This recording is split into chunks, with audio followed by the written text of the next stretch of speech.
तो रिपोर्ट आपने देखी किस तरीके से स्पेन में हाहाकार मचा हुआ है, लेकिन बाढ़ और आफत और तबाही का मंजर किस कदर वहां पर देखने को मिल रहा है ये भी हम आपको विस्तार से ग्राफिक्स के जरिए समझाते हैं। देखिए स्पेन में 8 घंटे में 1 साल के बराबर बारिश वहां पर हुई है और यही वजह है कि स्थिति स्पेन में खराब हो गई है। स्पेन की हम ये बात कर रहे हैं, यानी कि जो रिपोर्ट हमने दिखाई इसमें दिखाया कि किस तरीके से लोग जो है त्राहिमाम करते हुए नजर आ रहे हैं। 50 साल का रिकॉर्ड टूट गया है और स्थिति वहां पर खराब हो गई है। बाढ़ से कम 205 लोगों की जान जाने की खबर सामने आई है, जबकि अभी भी कई लोग लापता हो गए हैं जिनका कुछ भी पता नहीं चल पा रहा है। राहत कार्य के लिए 1000 से ज्यादा सैनिक वहां पर तैनात किए गए। कोशिश ये की जा रही है कि लोगों तक राहत पहुंचाई जाए। नाराज लोगों ने राजा और रानी पर कीचड़ से हमला भी किया, जो हमने रिपोर्ट के जरिए आपको दिखाई।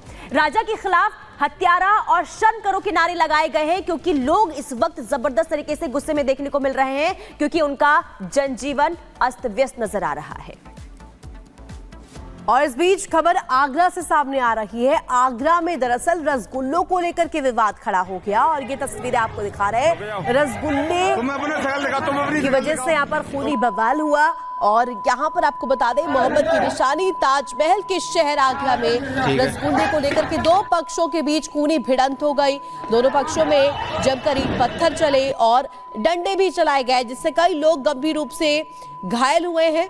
दोनों पक्षों के कई जो लोग हैं वो घायल बताए जा रहे हैं। जमकर मारपीट इन लोगों के बीच हुई, कई लोगों को गंभीर चोटें आई हैं। मारपीट का जो वीडियो है वो काफी तेजी से वायरल हो रहा है। मामला ट्रांस यमुना थाना क्षेत्र का बताया जा रहा है। ये तस्वीरें आपको हम लगातार दिखा रहे हैं। रसगुल्लों पर ये खूनी संघर्ष जो है वो देखने को मिला है। किस तरीके से मारपीट की नौबत यहाँ पर आ गई रसगुल्ले के विवाद को लेकर के, और रसगुल्ले का सवाल यहाँ पर खूनी बवाल की तरफ से यहाँ पर देखने को मिला है। और लगातार आपको ये तस्वीरें दिखा रखे हैं। और चलिए अब आपको दिखाते हैं 2 मिनट में दुनिया।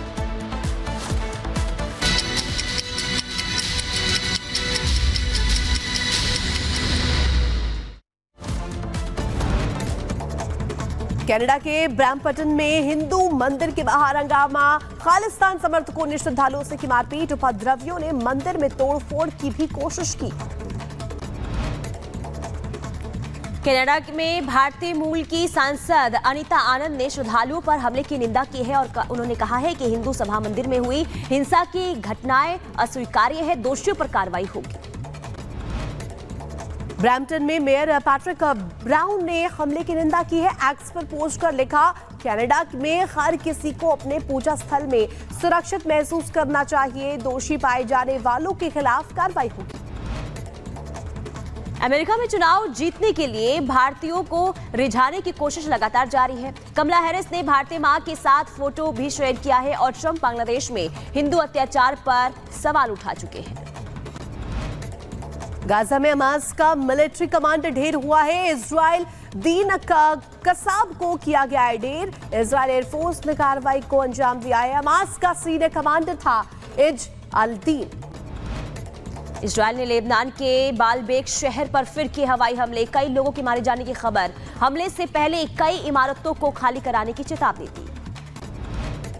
इजराइल ने सीरिया में किया जमीनी हमला। इजराइल सैनिकों ने हमले का वीडियो भी जारी किया। कई इमारतों में इजरायली सैनिकों ने मारा छापा। सीरिया में जमीनी हमले के दौरान इजरायली सैनिकों ने ईरान से जुड़े सीरियाई नागरिकों को पकड़ा है। इजराइल ने पहली बार सीरिया में सैनिक भेजने की जानकारी दी। इजराइल के हाइफा शहर पर हिजबुल्लाह का ड्रोन अटैक। हमले के बाद कई जगहों पर लगी आग। इजराइल का दावा, कई रॉकेट को आयरन डोम ने मार गिराया। लेबनान के सिडोन में इजरायली हमले में 3 लोगों की मौत हो गई। कई लोगों के मारे जाने की खबर है। लेबनान का दावा यह है कि पिछले 2 हफ्ते में सिडोन पर तीसरा हमला है। हिजबुल्लाह के ड्रोन अटैक पर आईडीएफ का दावा। लेबनान से हाइफा शहर पर दागे गए कई रॉकेट। कुछ ड्रोन के गिरने से लगी आग। कई ड्रोन को आयरन डोम ने मार गिराया। बिल्कुल पुनीता, और ये ऐलान हुआ है बीजेपी के ऐलान के बाद इसका कितना असर होता है जनता पर और चुनावों में इसका कितना असर देखने को मिलता है, ये तो बात की बात है। इसे समझना तो बेहद अभी समय लगेगा इसमें। लेकिन अगर बात करें तो विपक्ष इसको लेकर के बौखला गया है। विपक्ष को समझ नहीं आ रहा कि इससे कैसे टकराए। इस ऐलान के बाद बीजेपी की काट क्या है।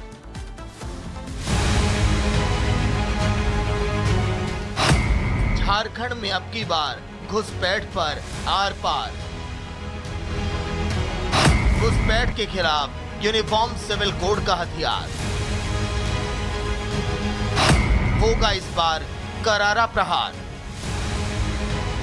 झारखंड चुनाव में घुसपैठ का मुद्दा विपक्ष के लिए बड़ी मुसीबत बन रहा है। बीजेपी पहले ही इस मुद्दे पर अपना स्टैंड साफ कर चुकी है और कहीं ना कहीं इस मुद्दे पर विपक्ष की चुप्पी उसके खुद के लिए परेशानी बनती जा रही है।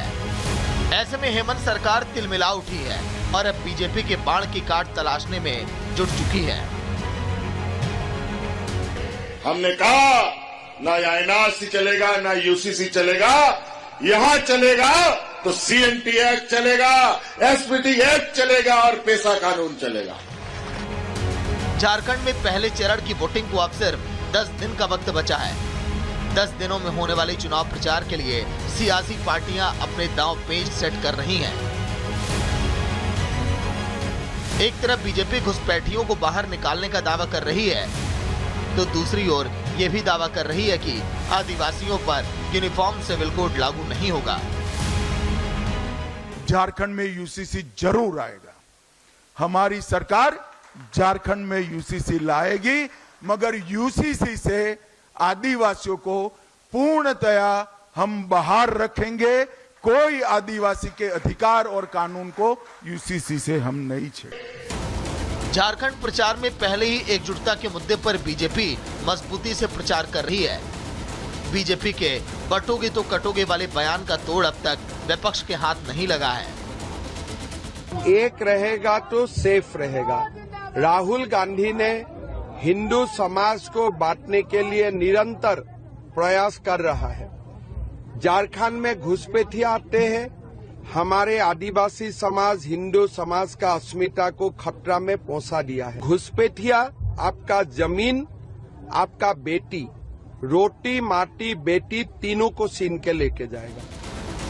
झारखंड में पहले ही हिंदुत्व के मुद्दे पर बीजेपी से लड़ना विपक्ष के लिए मुश्किल था और अब यूनिफॉर्म सिविल कोड के ऐलान के बाद ये लड़ाई और भी ज्यादा कठिन हो गई है। देखना होगा कि विपक्ष के पास इस मुद्दे को टक्कर देने जैसा कुछ है भी या फिर नहीं। Bureau report, Republic Bharat. और चलिए अब बात कर लेते हैं दिल्ली की। दिल्ली में विधानसभा चुनावों की तैयारियों के बीच सियासी पारा जो है वो बहुत हाई है और मौका है छठ का। छठ को लेकर के दिल्ली में तैयारियों को लेकर के दरअसल अब बीजेपी और आम आदमी पार्टी आमने सामने आ गई है। बिल्कुल, देखिए बीजेपी लगातार ये आरोप लगा रही है कि आम आदमी पार्टी ने अपने वादे अभी तक पूरे नहीं किए हैं, यानी कि आधे अधूरे वादे पूरे किए हैं। इसके अलावा ये भी कह रही है कि छठ पर्व को लेकर जो तैयारियां हैं उसमें भी अभी जो है लापरवाही दिल्ली सरकार की तरफ से देखने को मिल रही है। जबकि आम आदमी पार्टी का ये आरोप है कि बीजेपी पर्व को लेकर सियासत कर रही है। रिपोर्ट देखिए।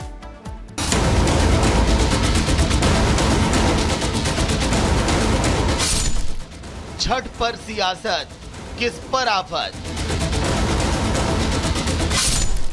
घाट को लेकर घमासान, कैसे निकलेगा समाधान? हर बार की तरह इस बार भी दिल्ली में छठ पर्व को लेकर सत्ता पक्ष और विपक्ष आमने सामने है। बीजेपी दिल्ली सरकार और केजरीवाल से सवाल कर रही है। सवाल उन दावों पर पूछे जा रहे हैं जिसमें केजरीवाल ने यमुना को स्वच्छ और निर्मल करने का वादा किया था। जाहिर है दिल्ली विधानसभा चुनाव नजदीक है, इसलिए बीजेपी सत्ता में काबिज आम आदमी पार्टी से हर उस वादे का जवाब मांग रही है जिसको वो 10 साल पहले करके या तो भूल चुकी है या फिर जो वादे उसके लिए दिल्ली की सत्ता में पहुंचने का एक माध्यम बने थे और वो आज वादों की फहरिस्त धूल फांक रही है। आस्था की पर्व छठ के शुरू होने में कुछ ही दिनों का समय अब बचा है, लेकिन हालात ये हैं कि अभी भी घाटों पर साफ सफाई को लेकर कई तरह के सवाल खड़े हो रहे हैं। आज दिल्ली बीजेपी के सभी सांसद छठ घाट का निरीक्षण करने वाले हैं। साथ ही ये सभी सांसद यमुना की साफ सफाई का भी जायजा लेंगे। बीजेपी आम आदमी पार्टी पर छठ समितियों में भी करप्शन का आरोप लगा रही है। जो दिल्ली सरकार है आम आदमी पार्टी की, वो जानबूझ के लोगों की समस्याओं को निदान नहीं कर रही है बल्कि उलझा रही है। बहुतों की समस्या ये है कि मेरी छठ समिति है, हमारा जगह कैंसिल कर दिया। किसी की समस्या है कि हमारा छठ समिति का नाम और उसका अधिकारी किसी और को बना दिया, सिर्फ छठ का जो पैसा मिलता है वो लेने के लिए। छठ पर्व के श्रद्धालुओं की बड़ी संख्या और यमुना के घाटों में पसरी गंदगी के चलते छठ पूजा को या तो कृत्रिम तालाबों में शिफ्ट कर दिया गया या फिर लोग इसे अपने घरों में ही मनाने लगे। घाटों को लेकर बीजेपी और आम आदमी पार्टी के नेता आमने सामने हैं। दोनों ही पार्टियां एक दूसरे पर घाटों को लेकर राजनीति करने का आरोप लगा रही हैं। हम छठ मनाते आए, हम मनाएंगे। मैं चैलेंज कर रहा हूं बांसुरी स्वराज को, आए भगवत गीता पे कसम खा जाए कि यहाँ पे हम 8 साल से छठ पूजा नहीं करा रहे, हम सब लोग घर चले जाएंगे।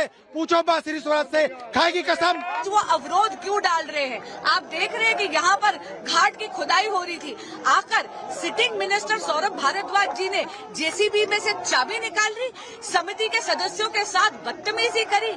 अपनी राजनीतिक महत्वाकांक्षाओं के लिए सौरभ भारद्वाज जी आज माताओं और बहनों की आस्था के साथ खिलवाड़ कर रहे हैं।